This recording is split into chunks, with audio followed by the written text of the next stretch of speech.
Uy, esto se va a poner bueno.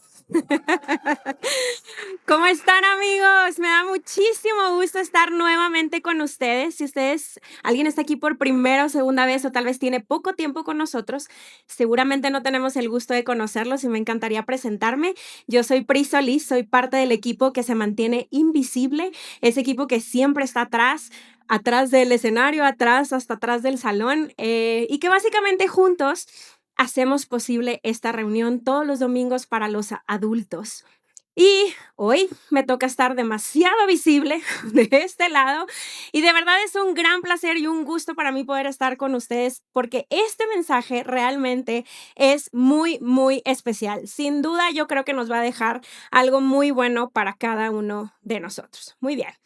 Perfecto, pues amigos, saben que otra cosa por la que estoy muy emocionada es que dentro de 2 semanas, ya estamos a nada, dentro de 2 semanas vamos a tener un domingo muy especial en donde vamos a celebrar básicamente el fundamento de nuestra fe y es el domingo de Pascua, ese domingo donde celebramos la muerte y sobre todo la resurrección de Jesús. Y me encanta que podamos poder hacerlo juntos. Sé que es un domingo de vacaciones, que ya desde el siguiente domingo muchos empiezan a salir, pero quiero animarte que si vas a estar en la ciudad, por favor, haz todo lo que puedas para estar acá, 1 hora 15, la misma hora, la misma reunión, un poquito diferente en la forma en la que lo hacemos, simplemente porque es un domingo especial. De hecho, es uno de nuestros domingos más especiales de todo el año. Así que nos encantaría, por favor, que puedas hacer planes y sobre todo, amigos, este domingo es un domingo perfecto para invitar a alguien. Es un domingo en donde, mira, puedes invitar a ese amigo que te he dicho que no cree, a ese amigo o familiar que tal vez ha estado alejado de la fe por muchos años,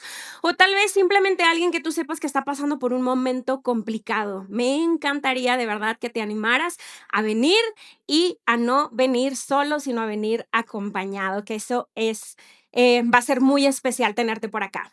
Y bueno, mira, hoy y la siguiente semana, precisamente porque estamos acercándonos a la Pascua, es que decidimos que vamos a seguir de cerca la vida de Jesús y cómo Él vivió justamente en esos días previos a este gran suceso, previo a su muerte. Y bueno, para esto vamos a leer unos fragmentos de lo que hoy conocemos como los evangelios.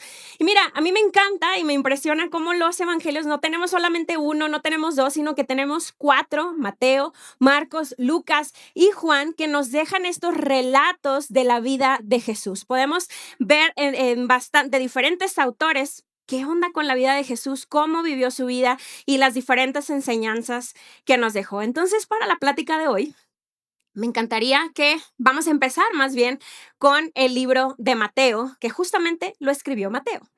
Y mira, quiero que te imagines esto, ¿ok? Imagínate esto. Está Jesús, esto es un sábado, está Jesús con sus discípulos y está caminando, ¿ok? Ellos están caminando, iban camino a una sinagoga y en el camino se topan con un campo de trigo, ¿ok? Pasan por un campo de trigo y les da hambre. Los discípulos empiezan ahí, ya saben, ¿no? Con la tripa sonando y dicen, pues hacen lo que normalmente tú y yo hacemos cuando tenemos hambre, que es comer. Exacto, yo dije, a lo mejor aquí no comen, yo sí como. Y comieron, y entonces ellos, ¿qué hicieron? Pues arrancaron las espigas, se las comieron, nada grave, nada ilegal, nada fuera de lo común, nada extraño, ¿ok? Pero había un grupo de personas observando. Amigos, tus tíos, los fariseos. ¿Quiénes son los fariseos? Los fariseos son un grupo de personas, de religiosos de la época, ¿ok? Ellos supuestamente eran expertos en la ley de Dios, estudiaban la ley de Dios y entonces ellos sabían que en sábado no se trabajaba. Y eso era algo, parte de la cultura judía. Ahora, fíjate lo que le dicen los fariseos a Jesús cuando ven que sus discípulos empiezan a comer de las espigas. Y dice el texto así. Dice, mira, tus discípulos violan la ley al cosechar granos en el día de descanso. Y amigos, el tema es que ellos habían añadido muchas reglas según su interpretación. Pero su interpretación no tenía nada que ver con el espíritu original de la regla, de la forma en la que Dios la había establecido. Y entonces, fíjate nada más, para el tema del sábado tenían más de 30 reglas para especificar qué significaba trabajo. Para ellos, arrancar las espigas ya era trabajo porque era cosechar. Es una locura.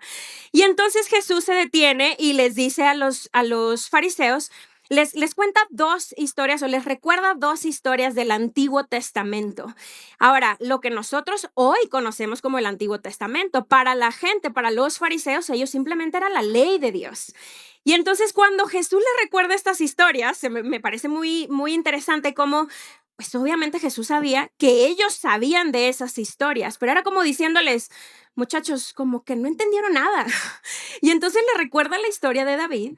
Y David, antes de ser rey, hay un momento en la historia en donde él come de los panes que estaban designados para los sacerdotes, pero no había pasado nada. Y regresa y le cuenta también sobre el tema de los sacerdotes y cómo los sacerdotes trabajaban en sábado, aunque pues en sábado no se podía trabajar, pero ellos tenían que trabajar en sábado para poder tener todo listo. Y tampoco había una condenación, tampoco nadie decía nada. Ahora, ¿por qué pasaba esto? ¿Por qué había esta diferenciación? Porque había algo más importante en juego. Y mira, me gusta que podamos recordar lo que decía hace un momento, que el espíritu de la regla, del cómo ellos habían interpretado la ley de Dios y habían agregado un montón de reglas, no tenía nada que ver.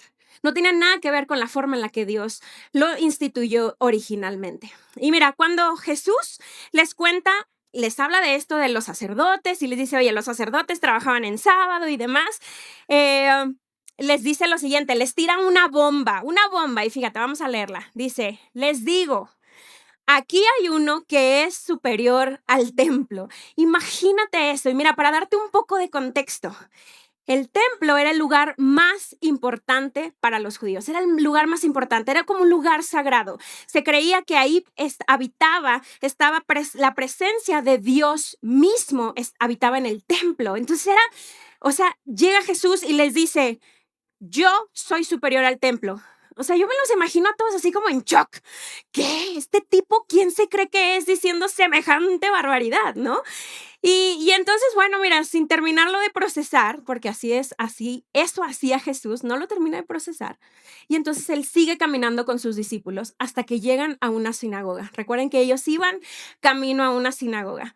Y llegan a la sinagoga y que la sinagoga básicamente es este lugar en donde se reunían los judíos, oraban y estudiaban las escrituras, las enseñanzas de Dios, estudiaban todo este tema de la ley de Dios. Y resulta que en la sinagoga había un tipo, un señor, un hombre, pues, con una mano atrofiada, ¿ok?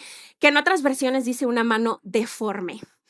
Y el caso es que en esa cultura eso no era cualquier cosa. No era cualquier cosa porque había una cultura agraria. Necesitabas tus manos para trabajar. Si tú no podías utilizar tus manos, pues básicamente no trabajabas. Pero ¿sabes? La implicación para este hombre era mucho mayor. No era solo que no podía trabajar, sino que esto seguramente afectaba su dignidad, afectaba sus relaciones.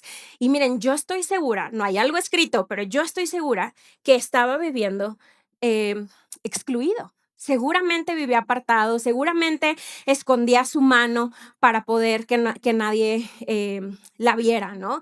Y bueno, en este momento los fariseos están observando, ya no están observando, perdón, ahora están esperando. ¿Y por qué están esperando, amigos? Porque ellos ya habían visto lo que Jesús hacía y ahora sabían lo que Jesús podía hacer. Y nuevamente recuerden que esto es un sábado. Y entonces Jesús se acerca a ellos y leemos que le dice, ¿está permitido sanar en sábado? Jesús le pregunta a los fariseos esto.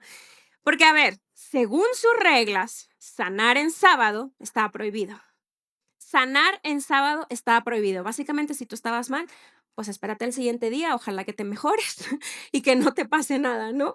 Y entonces, amigos, esto era una pregunta capciosa. ¿Estarán de acuerdo conmigo que esta pregunta es una pregunta así como con trampa, a ver si caen, ¿no? Y entonces él, sin dejarlos responder, le dice a los fariseos y les hace esta pregunta, les dice, a ver, si ustedes tienen una oveja, si ustedes tienen una oveja y se les cae a un hoyo en sábado, ¿la van a dejar ahí? ¿La van a dejar ahí? Y entonces, a ver, me gusta mucho cómo Jesús hacía estas preguntas que tiene respuestas bastante obvias, porque en esta cultura, amigos, todo el mundo tenía ovejas y las ovejas eran sagradas, las ovejas eran parte del sustento familiar, entonces definitivamente Nadie en su sano juicio iba a dejar ahí tirada a la oveja, la iban a sacar. Entonces era obvia la respuesta que nos iban a dar, que iban a dar las personas.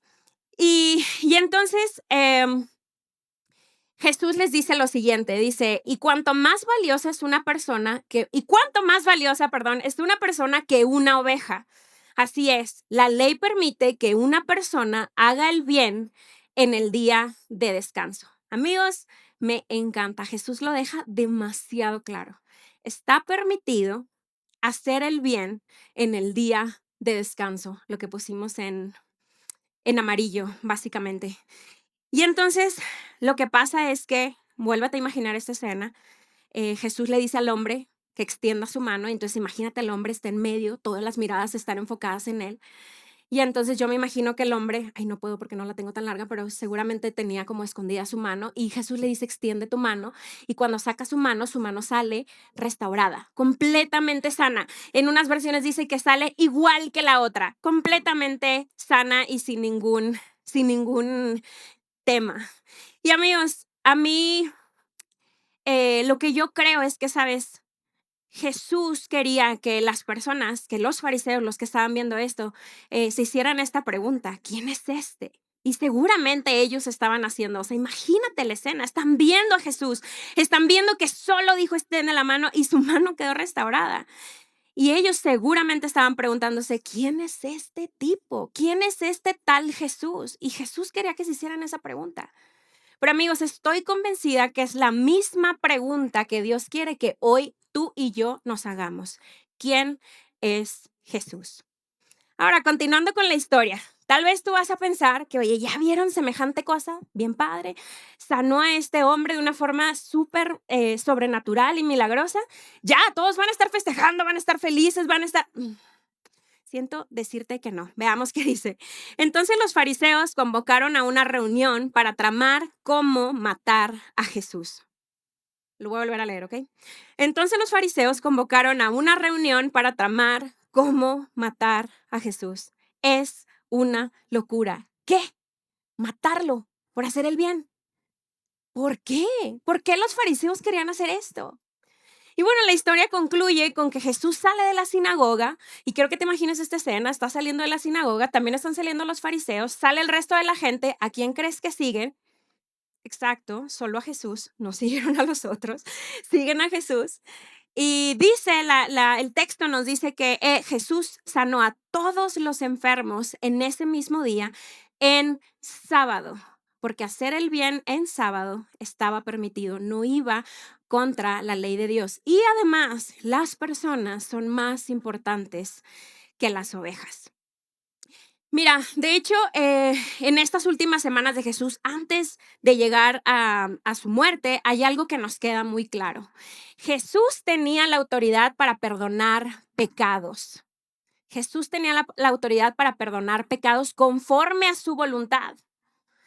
¿Qué significa esto de conforme a su voluntad? Que él podía perdonar a quien él quisiera cuando él quisiera, incluso sin que se lo pidieran. Incluso sin que se lo pidieran.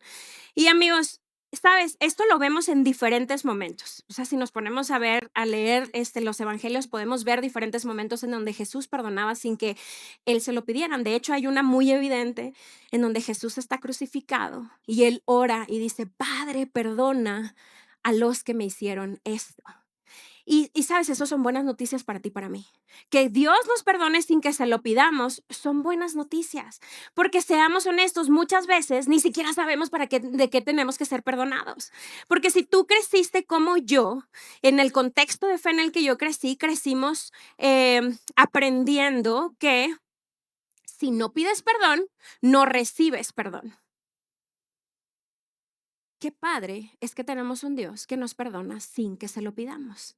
Porque muchas veces, tal vez por actitudes que ya hemos normalizado de nosotros mismos, ni siquiera nos damos cuenta de cosas que realmente necesitamos o por las cuales necesitamos pedir perdón. Es una gran noticia.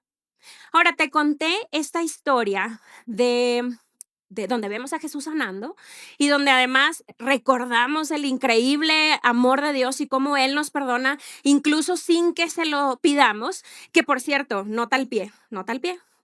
Eso no significa que ahora ya puedo hacer todo lo que yo quiera. Eso no es permiso para pecar, eso no es permiso para el libertinaje, eso no es permiso para me vale, para nada, amigos. Esto es todo lo contrario. Entonces, recordando Jesús sana, recordando que Jesús nos perdona, incluso muchas veces sin que se lo pidamos, la realidad es que me gustaría que podamos reflexionar en algo, porque a todos nos encanta pensar en Jesús como el que perdona. A todos nos encanta ver a ese Jesús. Incluso, o más aún, nos encanta el Jesús que sana, como el que sana. Pero, ¿sabes? Creo que estamos dejando, muy fácil podemos dejar una implicación. Hay una implicación que muy fácil podemos dejar de lado. La podemos hacer así como a un lado, no verla, ¿no? Y yo creo que esta es la razón por la que mataron a Jesús. Que Jesús llegó y estaba estableciendo, anunciando un reino. Él estaba anunciando un nuevo reinado. Y, y amigos, esto significa que claro que Jesús perdona, que claro que Jesús sana, pero Jesús es el rey. Jesús es el rey. Y amigos, esto significa que Jesús no es un ticket para ir al cielo, no es una entrada para ir al cielo solamente. Él no solo vino para perdonar nuestros pecados, Él es el rey. No solo vino para sanar nuestras dolencias, Él es el rey, Jesús es el rey Jesús. Y sabes, por eso, o sea, ahora tiene un poco más de sentido la reacción de los fariseos. ¿Por qué estaban tan indignados? No estaban indignados porque él quería hacer el bien, aunque es una locura, pero eso no era la indignación principal de la gente, de los fariseos. La indignación principal es que Jesús llegó a presentarse, que él llegó a presentarse como el Mesías, que él llegó a presentarse como el rey enviado por Dios. ¿Me quieren cambiar el micrófono? Ok. Eh, Ahora, amigos, les voy a decir algo que puede sonar un poco difícil de escuchar. Quiero que por favor no lo tomen como un regaño. Si tú estás acá hoy, esta tarde, no eres un seguidor de Jesús, primero que nada, gracias por estar acá. Y número dos, esta parte, mira, tú siéntate, relájate, que no va para ti, no te sientas presionado. Es posible, amigos, que nosotros seamos culpables de algo similar a lo que los fariseos hicieron. Sin duda no quisimos matar al rey, a ver, no intentamos matar al rey, pero simplemente ignoramos al rey. Lo minimizamos, lo hacemos chiquito. Y sabes, claro, Dios perdona nuestros pecados y sabes, como cuando nos cae el 20, ¿no? Nos cae el 20 de sí, Dios perdona mis pecados y Él me ama y Él murió en la cruz por mí y veo que yo le hago una oración y Él contesta tal vez esa oración o vemos un milagro y después, ¿qué le decimos a Dios? Chido. Gracias, me encantó, me encantó, me encantó. Gracias, pero yo te busco cuando te vuelva a necesitar. Yo te busco y me voy a un lado. Mira, lo hemos convertido solo en nuestro sanador, incluso en nuestro mejor amigo, que son cosas muy buenas, amigos, no me malinterpreten, son cosas muy buenas. Pero, ¿sabes? Yo creo que la razón por la que lo mantenemos, que lo minimizamos solamente en esas cosas, es porque la forma en la que nos presentaron a Jesús fue una forma en donde veíamos a Jesús solamente como Salvador, que lo veíamos solamente como el que murió en la cruz por nuestros pecados. Pero es curioso que Él se presenta como el Mesías, Él se presenta como el Rey. Y esto es muchísimo más grande. Mira, si tú eres un seguidor de Jesús, seguramente en algún momento de tu vida alguien te dijo esto. ¿Quieres aceptar a Jesús como tu Salvador?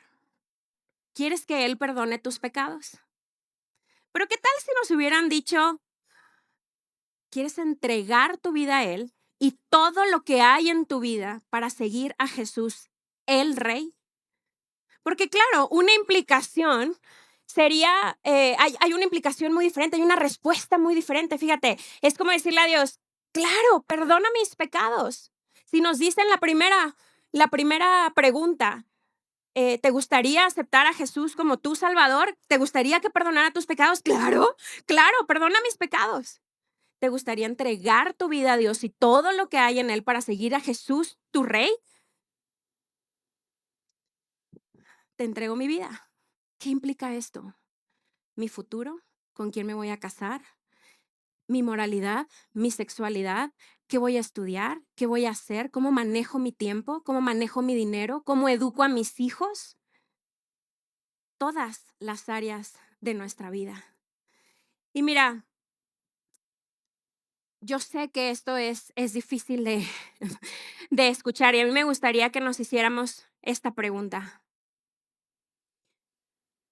¿Será que estamos ignorando al Rey y solo queremos al Salvador?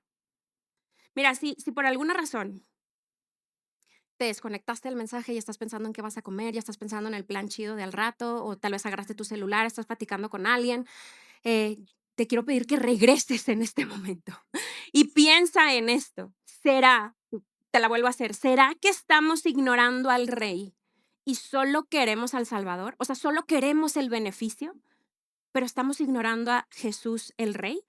¿Será que seguir a Jesús para nosotros es más bien un tema cultural donde nos alegra el perdón, claro, nos alegran las bendiciones, pero minimizamos el derecho que el Rey tiene sobre tu vida y tus decisiones, sobre tu futuro?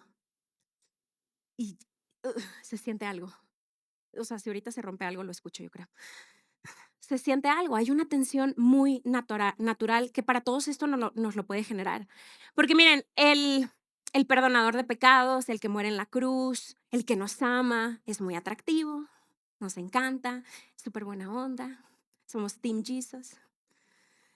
Pero un rey que exige sumisión puede ser amenazante, puede ser amenazante. Ahora, nuevamente, si tú no eres un seguidor de Jesús, puede que tal vez hayas conocido a algún cristiano, católico, seguidor de Jesús o simplemente gente que sabes que va a la iglesia y has escuchado de historias o has visto comportamientos, actitudes en donde ves hipocresía, en donde ves actitudes de juicio. Y yo quiero que sepas, si tú no eres un seguidor de Jesús, esas actitudes, eso que tú has visto, esa es la representación misma de minimizar al rey, de minimizar a Jesús como el rey. Tú eres un seguidor de Jesús, amigos, nosotros deberíamos de ser los más llenos de gracia, los más compasivos, los más disciplinados. Deberíamos de ser que los que, si decimos que vamos a hacer algo, lo vamos a cumplir. No deberíamos de estar metidos en chismes, en juicio. Los seguidores de Jesús, si tú no eres un seguidor de Jesús y te encuentras con un seguidor de Jesús, así como te lo estoy describiendo, es una persona que está rendida al Rey Jesús. Tenemos una gran tensión ahí, amigos. Y miren, eh, la historia continúa y de hecho hay un momento en donde explota, digamos, en donde todo se sale de control, donde todo se sale de las manos. Y ahora vamos con Juan. Más adelante en Juan, en el libro de Juan, en el capítulo 11, leemos sobre los siguientes acontecimientos. Básicamente Jesús va a Jerusalén, va camino a Jerusalén a lo que sería su última semana, vamos a llamarle sus últimos días, su última cita, su cita final. Y en el camino llega a un lugar que se llama Betania. Y en Betania él iba camino a casa de sus amigos María, Marta y Lázaro. Y antes de llegar, unos días antes, le avisan a Jesús que Lázaro está muy enfermo. ¿Okay? Y pues Jesús se tarda en llegar, seguramente has escuchado esta historia, Jesús se tarda en llegar y cuando llega, Lázaro ya está muerto. Ya está muerto. Ya lo lloraron, ya lo sepultaron, ya. O sea, él llega, ya no hay nada que hacer. Pero llega Jesús. Claro que había algo que hacer. Y Jesús resucita a Lázaro. Jesús resucita a Lázaro, pero quiero que te imagines la escena, ¿ok? Eso es solamente unos días después. La gente todavía está llegando a darle el pésame a las hermanas y están ahí reunidos y de repente llega Jesús y Lázaro, bueno, a ver, me estoy saltando algunos detalles, léanlo completo, ¿ok? Lázaro sale de su tumba. Lázaro resucita. Es una gran noticia. Y saben, hay algo que quedó muy claro en esa escena. Hay algo que quedó muy claro. Que Jesús, tal vez la gente decía, oye, ¿quién es este? Este no es solo un maestro. Este no es solo es una persona que sana, este es alguien con una autoridad mayor, incluso mayor sobre la muerte. Era alguien increíblemente más grande de lo que ellos mismos se podían imaginar. Entonces, pasa algo muy interesante y vamos a leerlo. Dice, muchos de los judíos que habían ido a ver a María y que habían presenciado lo hecho por Jesús, creyeron en él. Y yo me los imagino así, yo no sé quién eres, yo no sé qué te dedicas, no sé de dónde vienes, ni siquiera sé cómo te llamas, pero yo estoy dentro, yo te creo, yo te sigo, después de presenciar semejante acto, no era normal. Y bueno, hacen más bien, no todos reaccionan así, amigos, ¿ok? No todos reaccionan así. Me encantaría decirte que todos fue como que, wow, lo máximo, pero no. Y leemos en el texto que dice, algunos de ellos fueron a ver a los fariseos y les contaron lo que Jesús había hecho. Entonces los jefes de los sacerdotes y los fariseos convocaron a una reunión del consejo, que básicamente este consejo era como la Corte Suprema, y hacen una junta de emergencia para poder entender qué iban a hacer. Y sabes, los fariseos están frustrados, están tensionados y lo sabemos porque el texto dice lo siguiente. Y dice, ¿qué vamos a hacer? Dijeron.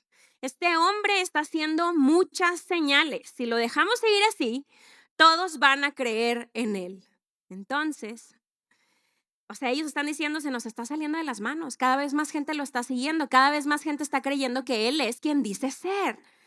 Y luego los fariseos dicen algo que pudiera sonar de muy buen corazón, muy espiritual, pero realmente no fue así. Dice, entonces vendrán los romanos y acabarán con nuestro lugar sagrado, incluso con nuestra nación. Ellos son tan buenos y piensan en su nación y en su pueblo y están verdaderamente preocupados, pero la realidad, amigos, es que ellos lo que tenían era miedo.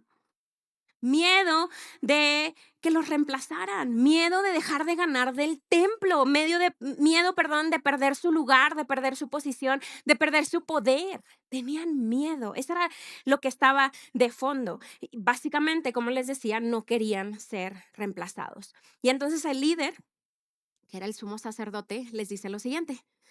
No saben de qué están hablando. No se dan cuenta de que es mejor para ustedes que muera un solo hombre por el pueblo y no que la nación entera sea destruida. Así que a partir de ese momento, los líderes judíos comenzaron a conspirar para matar a Jesús. La decisión estaba tomada. Muerte al rey. Muerte al rey. Mira, se acercaba la Pascua. Corría el rumor y se empezaba a escuchar de que Jesús iba a ir a celebrar la Pascua con sus discípulos a Jerusalén. Y yo creo que los fariseos y los sacerdotes estaban pensando que Jesús se iba a esconder porque pues estaba esto de que lo iban a matar y que tramaban y demás. Pero no, Jesús hace todo lo contrario y llega a este lugar y llega a plena luz del día, nada escondido y aparte llega muy acompañado. Y mira lo que dice el texto. La gente que había estado con Jesús cuando él llamó a Lázaro del sepulcro y lo resucitó de entre los muertos, seguía difundiendo la noticia. Muchos de los que se habían enterado de la señal milagrosa realizada por Jesús salían a su encuentro. Por eso Jesús tenía una multitud, era como si tuviera su propio desfile, su propia marcha. Y mira, los fariseos ven esto y le dicen, como pueden ver, así no hemos logrado nada. Así se lee un montón de frustración ahí. Miren cómo lo sigue todo el mundo. Hemos hecho de todo, hemos intentado de todo, pero no lo logramos. Cada vez más personas lo siguen. Amigos, pobrecitos, nunca se imaginaron que más de 2000 años después, no solo tú y yo, sino un tercio de la población mundial afirma que Jesús es el Rey. Un tercio de la población mundial. Pobrecitos, no tenían ni la menor idea. Y saben, hay algo que tenemos muy claro. El reino de Dios es imparable. Y aquí vamos a continuar la siguiente semana, pero no he terminado, así que nadie se pare. La siguiente semana va a continuar el Ulises con esta parte de la historia, pero yo quiero que nos vayamos, o antes de irnos más bien, quiero que nos vayamos con con este pensamiento, que pensemos en esto. Amigos, todos aquí queremos ser salvados. Todos aquí, tú y yo, queremos ser salvados. Sabes, queremos experimentar el cielo. Yo quiero experimentar el cielo, ese lugar divino, esa tierra prometida, ese lugar en donde hay tantas cosas que leemos de eso. Y saben, muchas veces ni siquiera sabemos qué significa eso, de experimentar el cielo. O sea, ni podemos imaginarnos la magnitud de cómo va a ser ese lugar. Pero aunque todos queremos ser salvados, no siempre queremos someternos. Queremos el beneficio, pero no queremos someternos. No queremos el trabajo difícil, la tarea difícil de someternos. Estamos felices con Jesús el Salvador, nuevamente, estamos felices, queremos que sea nuestro amigo, pero hay algo que nos hace resistirnos de Jesús el Rey. Y saben, la razón por la que yo creo que resistimos a Jesús el Rey es porque creemos que al someternos vamos a perder algo. Y la verdad es que sí. Sí vamos a perder algo, porque Jesús mismo lo dijo y lo dijo más adelante en Lucas. Si alguien quiere ser mi discípulo, que se niegue a sí mismo, tome su cruz cada día y me siga. O sea, ¿quieres ser mi discípulo? ¿Quieres ser mi aprendiz? ¿Quieres ser mi seguidor? Necesitas soltar. Necesitas soltar. Va a haber ciertos momentos en el camino en donde vas a tener que decirte a ti mismo que no. Estoy seguro que más de uno lo ha experimentado acá, donde tenemos que decirnos que no. Pero la buena noticia es que tenemos una promesa ligada a esta invitación. Dice, porque el que quiere salvar su vida la perderá, pero el que pierda su vida por mi causa, no lo completes en tu mente si ya te lo sabes, no lo completes, pero el que pierda su vida por mi causa. Y amigos, este texto son buenas noticias porque no nos está diciendo a lo mejor.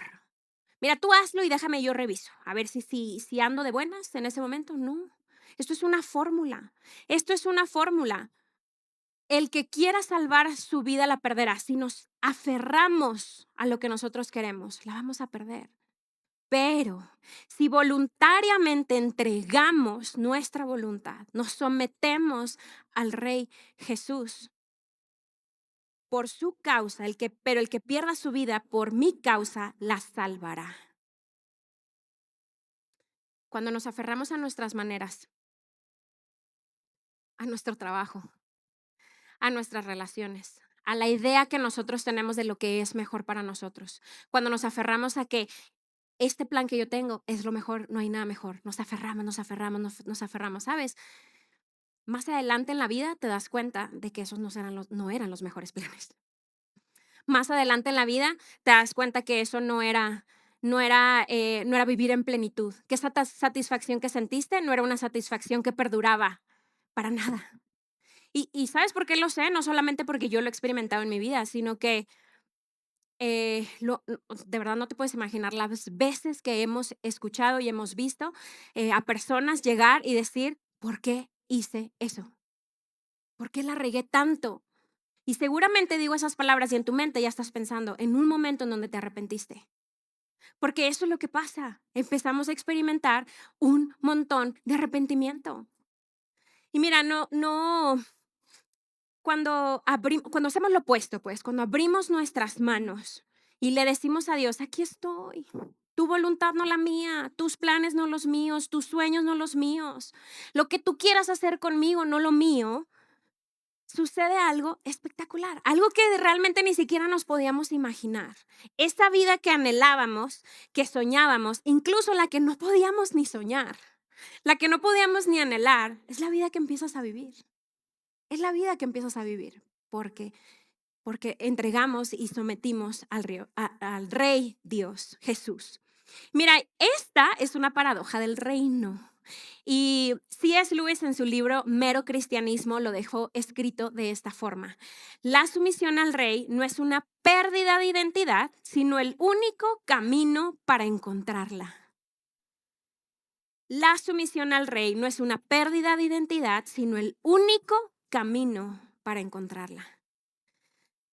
Amigos, la mayoría de nosotros hemos aceptado a Jesús como nuestro Salvador. De hecho, si yo hago una pregunta, yo sé que tú me vas a decir, sí, yo ya hice la primera comunión, sí, yo ya hice la profesión de fe, sí, yo ya hice la oración de salvación. Seguramente la mayoría de ustedes en algún momento, aunque sea de niños, hicieron una declaración de esa forma. Pero, ¿sabes? La pregunta realmente, que es con la pregunta que quiero que nos vayamos, que es con la pregunta que me encantaría que la pudieran platicar en el carro, en la sobremesa, que hoy antes de dormir pudieras pensar en eso. ¿Te has sometido a Él? ¿Te has sometido a Él? ¿Has rendido tu vida a Él? ¿Has entregado tu vida por completo a Él? ¿Qué significa eso? En tus decisiones diarias. ¿Lo consideras para tus decisiones chicas, medianas, grandes? ¿Quieres saber qué es lo que Dios quiere para tu vida o simplemente tú crees que te la sabes más? Que nadie sabe más que tú qué es lo mejor para ti. ¿Te has rendido a Él? ¿Te has sometido a Él? Y hagámonos esa pregunta. Porque, ¿sabes? Esta es la invitación. La invitación es que dejemos de ver a Jesús solo como el Salvador, solo como el ticket para ir al cielo, solo como el que perdona nuestros pecados, como nuestro mejor amigo. Porque cuando cambiamos la conversación, incluimos a Jesús como el Rey, amigos, ahí hay una verdadera transformación. Ahí sí hay una verdadera transformación de vida, de corazón. Ahí sí. Y a nosotros, Vidaín, la razón por la que abrimos nuestras puertas es porque queremos inspirarte a seguir a Jesús el Rey, al Rey Jesús. Queremos inspirarte a que en cada una de las decisiones de tu vida puedas voltear y verlo a Él. Puedas voltear y decir, ¿qué será mejor? ¿Qué quieres tú para mí, Dios? Y eso es lo que más queremos. Y sabes, si te decides a tomar esa decisión, estoy segura, amigos, estoy segura, que yo misma lo he experimentado así, que esa decisión es una decisión de la que nunca te vas a arrepentir. Nunca. Permíteme orar. Gracias, Padre. Gracias, Señor. Gracias porque eres nuestro Rey. Gracias, Padre, porque podemos verte y conocerte como un Rey, no solo que nos ama, que nos sana, que nos salva, sino como nuestro Rey. Y al ser nuestro Rey, Señor, no se trata de los beneficios, se trata de ti. 100%, Señor, y ayúdanos a disfrutarte a ti más allá de todo lo que tú puedes darnos, Padre. Gracias porque podemos conocerte, porque podemos escuchar de ti libremente, Señor. Quédate con cada uno de los que están acá, Padre, y que podamos irnos haciéndonos esa pregunta. ¿Hemos entregado nuestra vida, rendido nuestra vida a ti? Mueve y toca nuestros corazones, Padre, en el nombre de Cristo Jesús. Amén.